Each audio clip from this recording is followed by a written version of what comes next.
आज हम बात करने वाले हैं एक ऐसे दिन की जो हर क्रिप्टो लवर के लिए एक फेस्टिवल बन चुका है। सोचो 2 पिज्जाज के लिए आपने 10,000 बिटकॉइन खर्च कर दिए।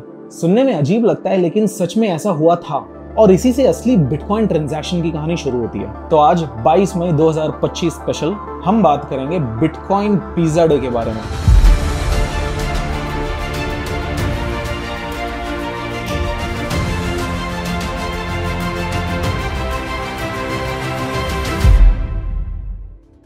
थोड़ा बैकग्राउंड समझ लेते हैं। 18 मई 2010 फ्लोरिडा के एक प्रोग्रामर लाज़लो हेनियज नाम के एक बंदे ने बिटकॉइन टॉक फोरम पर एक सिंपल रिक्वेस्ट डाली। उसने कहा कि I'll pay 10,000 bitcoins for a couple of pizzas, like maybe 2 large ones, so I have some left over for the next day। ये मैसेज उसने डाल दिया बिटकॉइन टॉक फोरम पे और 22 मई 2010 यानी 4 दिन बाद एक 19 साल के ब्रिटिश लड़के ने ये ऑफर एक्सेप्ट भी कर लिया और उसने 2 पापा जोन्स के पिज्जाज ऑर्डर कर लिए लाज़लो के लिए। बदले में उसने ये 10,000 बिटकॉइंस ले लिए। उस टाइम पे ये 10,000 बिटकॉइंस शायद सिर्फ $40 के ही होंगे, यानी लगभग करीब 2-2.5 हज़ार रुपए। आज 2025 में वही 10,000 बिटकॉइंस की वैल्यूज कितनी है वो आप खुद ही पता लगा लो, क्योंकि एक बिटकॉइन की वैल्यू करीब 90 लाख रुपए से भी ज्यादा। ये शायद इंसान की हिस्ट्री में सबसे महंगा मील होगा, शायद क्या पक्का ही होगा। लोग सोचते हैं कि ये पहला रियल वर्ल्ड ट्रांजैक्शन बिटकॉइन का था, लेकिन स्टोरी और थोड़ी इंटरेस्टिंग है क्योंकि लाज़लो ने 18 मई को फोरम पर डाला था, लेकिन ट्रांजैक्शन तुरंत नहीं हुआ। वो ऑफर 3 दिन तक किसी ने लिया ही नहीं। चौथे दिन रिप्लाई किया और ट्रांजैक्शन कंप्लीट हुआ, जो कि 22 मई था। उस टाइम बिटकॉइन प्रोटोकॉल भी स्लो था क्योंकि उस टाइम इंफ्रास्ट्रक्चर नहीं था, यानी कि एक्सचेंजेस इतने नहीं थे, वॉलेट्स नहीं थे, UI UX नहीं था, इतना इजीली ट्रांजैक्शन नहीं हो पाता था।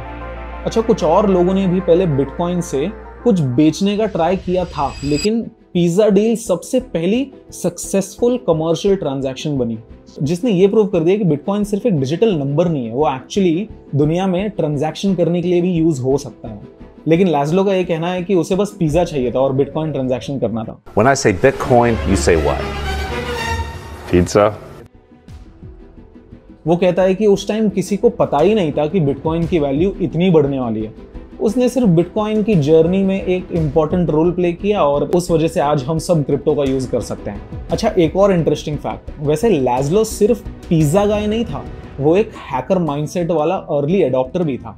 उसने सबसे पहले ये डिस्कवर किया कि CPU के जगह GPU माइनिंग करने पर बिटकॉइन ज्यादा जल्दी माइन हो सकता है।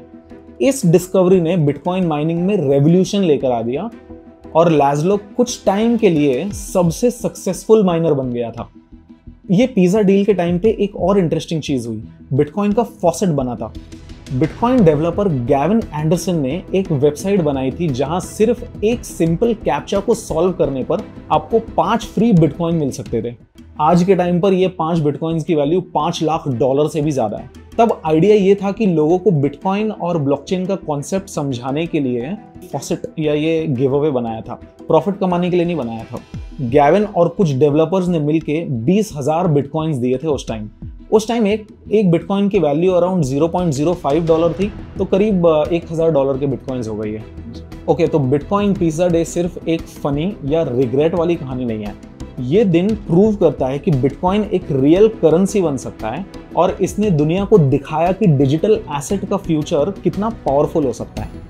आज भी जब दुनिया के क्रिप्टो लवर्स 22 मई को यानी आज सेलिब्रेट करते हैं, सो वो एक सिर्फ महंगी पिज्जा नहीं बल्कि एक फाइनेंशियल रेवोल्यूशन का बर्थडे मना रहे होते हैं।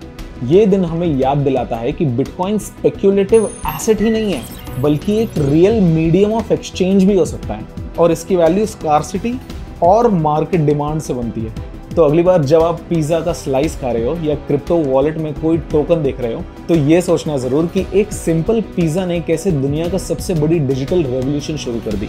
अगर आपको ये स्टोरी इंटरेस्टिंग लगी तो वीडियो को लाइक कर दो, चैनल को सब्सक्राइब कर दो, अपने दोस्तों के साथ शेयर कर दो और अगर आपको क्रिप्टो के ऐसे लेजेंडरी मोमेंट्स पर वीडियो चाहिए तो नीचे कॉमेंट कर दो।